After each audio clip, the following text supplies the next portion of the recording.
Salutations. Let's dive a bit deeper into our thinking and look at changing our perspective. There is a powerful technique called reframing, and it can be used to identify unhelpful thoughts and replace them with more positive or adaptive ones. Let's review the 3 basic reframing principles. 1. When you change the way you look at things, what you look at changes. Events or situations do not have inherent meanings. The first basic principle is assigning a situation or event a meaning based on how you interpret it. This means by looking at the event or situation differently, the way you view it can change the meaning and therefore the thoughts and feelings. Keep in mind that this does not mean we negate our feelings of tragedies or pretend everything is great. It's perfectly okay to be sad when something bad occurs. That being said, even a bad event can be given a different meaning. Every thought has a hidden frame behind it. The frame is your underlying beliefs and assumptions and worldview that are implied by your thoughts. And the last is there is a positive intention behind every negative thought. Yes, that is true. Your inner voice is just expressing negativity and doing so because it wants to help you somehow.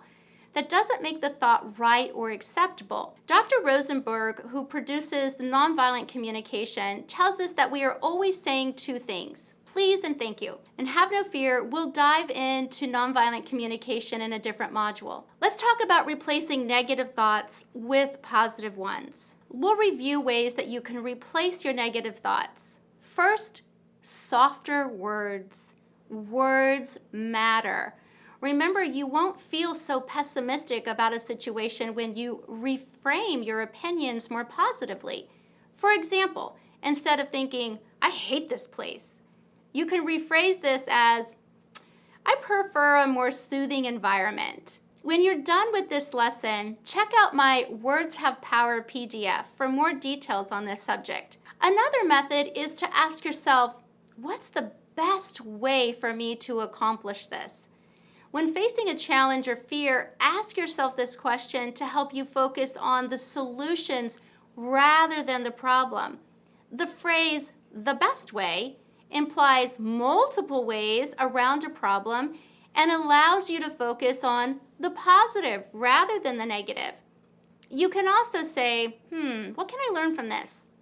Instead of a problem, you now have found a way to improve. Every challenge is also an opportunity to learn. So take advantage of every opportunity that comes your way. Another approach is to challenge your assumptions. Try to figure out why you think the way you do. Chances are you may have a limiting belief that is encouraging you to think negatively about your situation. Limiting beliefs are based on assumptions you have made that probably are not true and stem from neuropsychological structures. The Bolster Up Destructive Dozen addresses these. Most of these beliefs started in early childhood, and when reinforced, they form a belief.